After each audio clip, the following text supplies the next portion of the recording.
Plus de 120 roquettes ont frappé le sud d'Israël depuis vendredi soir et tout au long du week-end.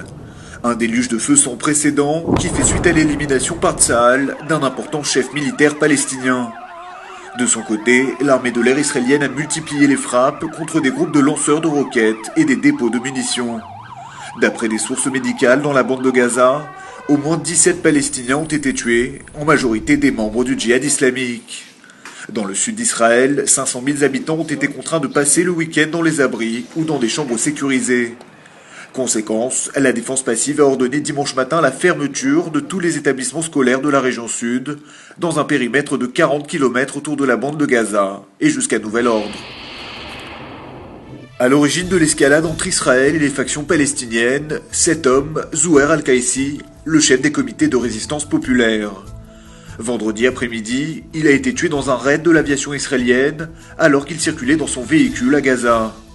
Zouher al-Qaïsi était accompagné d'un autre membre de l'organisation, relâché en octobre dernier en échange du soldat Gilad Shalit. D'après l'armée israélienne, les deux hommes planifient un attentat de grande envergure depuis la péninsule du Sinaï, une information qui a également conduit les autorités israéliennes à fermer le principal axe routier longeant la frontière israélo-égyptienne. Reste qu'après la mort de leur leader, les comités de résistance populaire ont appelé à la vengeance contre Israël. Depuis vendredi, les brigades Salah ad-Din, branche militaire de l'organisation, ont revendiqué plusieurs tirs sur le sud d'Israël.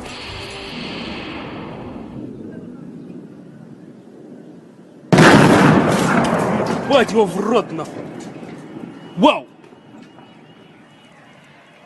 Plus de peur que de mal à Beersheva, où les débris de 2 roquettes Katyusha ont causé d'importants dégâts dans cette école de quartier.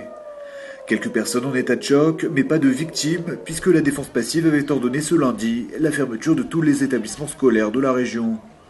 Pour la 3e journée consécutive, le sud d'Israël a donc été la cible des factions palestiniennes. Au total, une 50aine de roquettes ont visé successivement les localités situées dans un rayon de 40 km autour de la bande de Gaza. L'aviation israélienne n'a pas été en reste puisqu'elle a mené une vingtaine de sorties contre des cibles appartenant au djihad islamique et au Hamas. Sur le terrain, l'heure n'est donc toujours pas à l'accalmie. D'après les estimations de l'état-major, les affrontements devraient se poursuivre encore quelques jours. La raison, les groupes armés palestiniens seraient frustrés de ne pas avoir réussi à causer davantage de dommages à l'arrière-front israélien.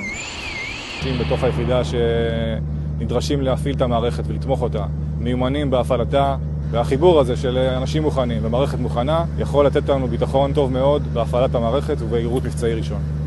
Pour l'arrière-front israélien, la bonne nouvelle du week-end est certainement venue du système Iron Dome. En l'espace de 48 heures, les batteries antimissiles déployées autour d'Ashdod, Ashkelon et Beersheva ont intercepté près d'une trentaine de roquettes palestiniennes. Une performance rassurante pour le système Iron Dome. Le ministre de la Défense, Ehud Barak, a ainsi évoqué un pourcentage de réussite proche des 90%. Parallèlement à cette défense active, l'aviation israélienne tente également de neutraliser les capacités des factions palestiniennes. Dimanche matin, c'est un entrepôt de roquettes Fajr, des missiles capables d'atteindre Tel Aviv, qui aurait été visé et détruit par l'aviation israélienne. Depuis samedi soir, une délégation du Hamas avec à sa tête Mahmoud Azahar est en Égypte pour négocier un cessez-le-feu entre Israël et les factions palestiniennes de la bande de Gaza. Le mouvement islamiste n'est pour l'instant pas impliqué dans les tirs de roquettes qui visent l'État hébreu.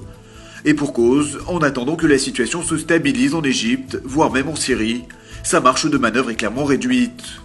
Les brigades Ezzedine al-Qassam, branche armée du Hamas, ont néanmoins envoyé un message sans équivoque aux responsables israéliens. Elles promettent de riposter si leurs infrastructures étaient visées par l'aviation de Tsahal. En visite aux États-Unis, Shimon Peres a eu l'occasion d'explorer pendant 4 jours la Silicon Valley américaine. Jeudi dernier, le président israélien s'est notamment rendu au siège de Google en Californie, où un tour de la Terre en 3 dimensions avait été organisé spécialement pour lui. Grâce au logiciel Google Earth, Shimon Peres a pu apercevoir son village natal de Pologne. Mais le président israélien a surtout profité de sa visite pour promouvoir la high-tech israélienne et tenter de renforcer la coopération avec Google en matière de recherche et de développement. C'est également au cours de sa visite dans la Silicon Valley américaine que Shimon Peres a pu rencontrer Mark Zuckerberg, le fondateur de Facebook.